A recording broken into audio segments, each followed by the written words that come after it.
Bismillahirrahmanirrahim. Assalamualaikum warahmatullahi wabarakatuh. Di sini kami dari kelompok 11 yang beranggotakan 2 orang, yaitu saya sendiri, Yahya Sriftina Sadat, dan juga teman saya, Mbak Triwulan Hayati.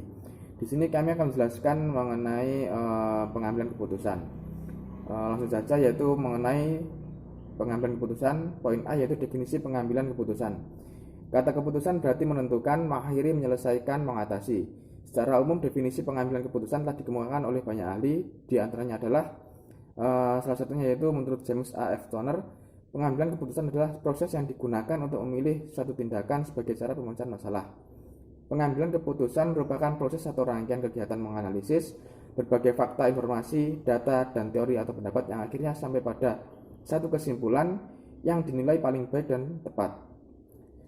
Jadi dari definisi di atas dapat disimpulkan bahwa pengambilan keputusan adalah suatu cara yang digunakan untuk memberikan suatu pendapat yang dapat menyelesaikan suatu masalah dengan cara atau teknik tertentu agar dapat lebih diterima oleh semua pihak. Yang poin B yaitu model pengambilan keputusan. Model pengambilan keputusan disusun agar orang paham bagaimana sebuah keputusan dibuat. Sebagian model bersifat deskriptif karena menjelaskan data sesuai dengan model pendekatan pengambilan keputusan. Sebagian model lainnya bersifat normatif karena menjelaskan bagaimana seharusnya yang membuat keputusan. Bagi sebagian pemerhati, pengambilan keputusan merupakan proses paling penting dalam hidup. Yang pertama yaitu model pengambilan keputusan menurut 2 pandangan. Para pengambil keputusan selalu dihadapkan pada 2 jenis keputusan terprogram, terstruktur, dan tidak terprogram.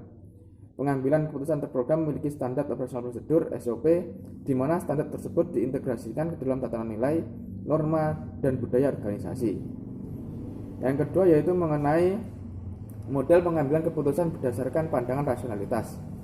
Model rasionalitas memandang pengambil keputusan sebagai manusia rasional, di mana mereka selalu konsisten dalam membuat pilihan pemaksimuman nilai di dalam lingkup keterbatasan tertentu. Model pengambilan keputusan atas dasar pandangan rasionalitas selalu menempatkan penetapan masalah dengan jelas sebagai langkah awal proses pengambilan keputusan. Yang ketiga yaitu mengenai model pengambilan keputusan yang tidak terstruktur. Model ini membalikkan proses awal pengambilan keputusan. Proses yang pada umumnya dimulai dari sisi penentuan masalah yang harus dipecahkan menjadi proses yang dimulai dari sisi penentuan solusi. Artinya pengambil keputusan dapat mengajukan sejumlah solusi terhadap masalah yang sesungguhnya tidak ataupun belum muncul, maka pengambil keputusan menciptakan sebuah masalah yang mereka dapat selesaikan melalui solusi yang sudah tersedia.